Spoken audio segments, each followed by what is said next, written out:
Thank you for watching Illustrating in Illustrator, Illustrating Better Faster. My name is Todd Williams and I run a blog at taterboy.com where we discuss everything from illustration and design to Flash, Flex, Air, and iPhone development. There are 5 rules to illustrating better faster. Number 1, no strokes. There are many reasons not to have strokes in your final artwork. A couple quick ones are the way that strokes are rasterized. They tend to look fuzzy or larger than they're intended to be. One way around this is to make sure your strokes are always an even number of pixels in weight. Another reason is many applications such as Flash do not handle strokes the same way. And Flash strokes personally are just harder to work with and tend to have more import-export problems than filled shapes. Number 2, never draw the same path twice. This seems easy enough, but many times when we're adding shadows, highlights, and details, we find ourselves tracing already existing paths. In this video, we're going to talk about how to use existing paths to create new shapes. Number 3, draw new paths, don't tweak. Many times we assume that since the path is already there, it'd be a lot quicker just to tweak a few of the nodes. This isn't true. Many times when we are drawing a nice clean path from scratch, it's a lot faster than moving a bunch of path nodes around. Number 4, illustrate clean and non-destructive.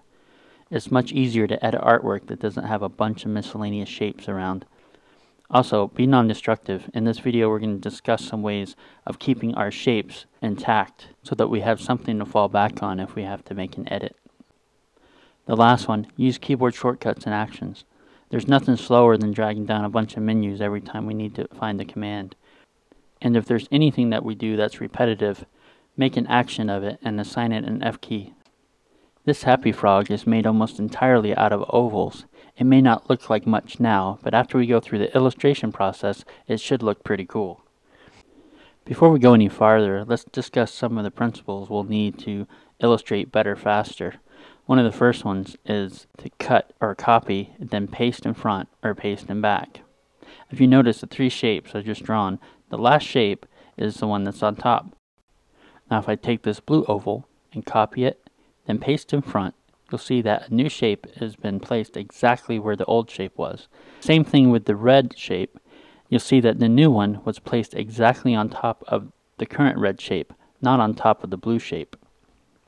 This is because when you paste in front, you paste in front of the currently selected object. Now I can take that red shape, cut it, and paste behind the green one. Now I know there are some arrange commands that will do the exact same thing, but I know exactly where I want my piece of artwork to go, and I feel that this just gives me more control to get it there faster. Cutting and pasting is also a great way to move objects in and out of groups as well. We are not going to go into that today, but there's something you can experiment with on your own. The next principle is divide. The secret to making a good divide is to make sure that your division path has a stroke and no fill. Okay, so back to our artwork, or our happy frog. Okay, to make the eye, we're going to take the current shape, we're going to copy it, and we're going to paste in back, and then we're going to add a stroke to it. I know I said don't use strokes, but that doesn't mean we can't use them as a tool. We'll add an 18-point stroke, and then we will use the path command to outline stroke, and then we have to unite it to make it a solid fill. Now if we take this stroke, or this new shape we just created, and offset it a little bit, we get more of a comic book or thick, thin line work. Now this time we're going to use a different function to do the exact same effect. We use offset path. We offset 9 pixels because it's half of 18. We can color the new shape, and then tap it over a little bit to give it that thick thin look. Using the offset path is a lot quicker to get the same effect, but only if you know exactly what your pixel size is going to be. Otherwise, I like using the strokes because I can tweak the stroke weight up and down until I get exactly the look I want. Okay, now I'm going to go outline all the other shapes. You'll notice I won't be dragging any menus down because offset path and outline and unite are actions that I have tied to F keys.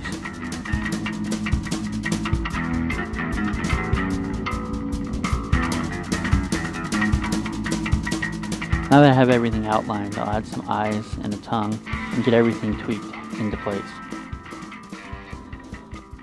Okay, so let's slow things back down and make some eyebrows. I've taken a path and I've drawn the shape that I like, and I'm going to cut it, paste it in front of the white eyeball, and then select the white eyeball, copy that, paste that in front of the existing white eyeball, then select the new white eyeball in the path, and then click on the divide button.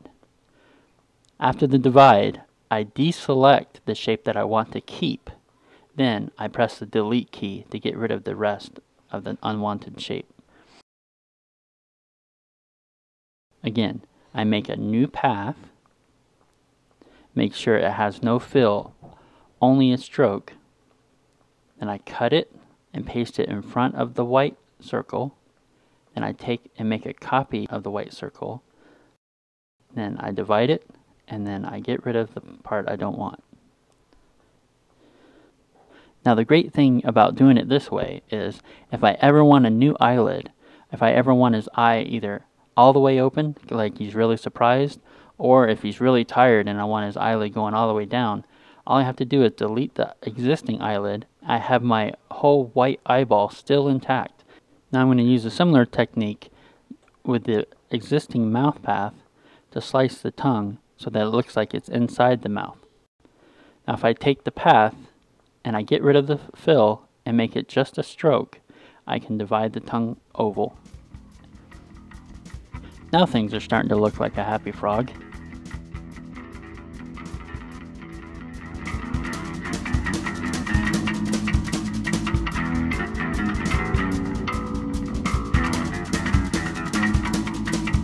Now to add some shadows and the highlights.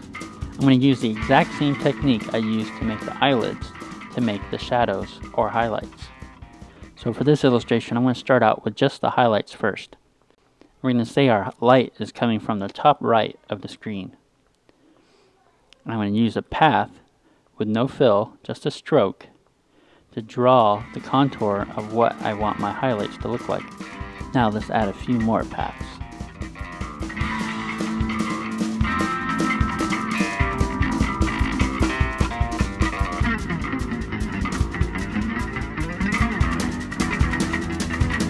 After I have my path the way I like it, then I'm going to make a copy of the existing shape, paste it in front, then I'm going to use the new shape with the path to make the new highlight shape.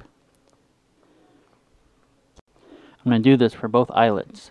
When I'm done here, I can go color in the rest of my shapes.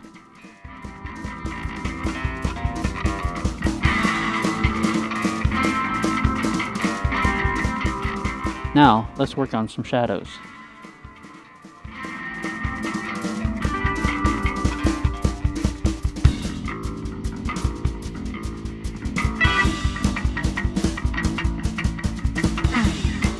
Oops, I think I made a mistake by picking the shadow color as the main color of my frog. Now let's go back and select and fix some of these colors so that my shadow color will stand out. Now let's take some of these shapes and unite them to make things a little simpler. Now these ovals are really starting to look like a frog. Now just a couple more shadows to go. I'll make some shadows on the eyeballs and a shadow on the tongue. There's no need to divide these because these don't cross any or use any existing paths. Now frogs really have shiny skin, so let's add one more level of highlight to really make things look like they're glistening.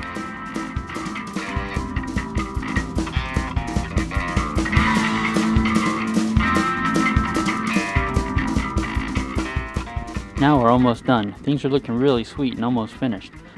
But there's one more step to our illustration process. Textures and effects. This is where we really seal the deal and add all the little tiny details that really make a frog a frog. How about let's add some frog freckles. This will help break up some of our clean shapes and make things look a little more organic.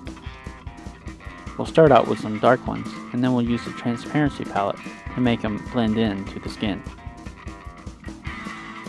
After all our final tweaks, we have a happy freckled frog made almost completely out of ovals. This is my first screencast ever, so if you like this one, please email me and let me know. And if you want more information about this video, or tips on Flash, Flex, Air, and iPhone development, visit my blog at taterboy.com.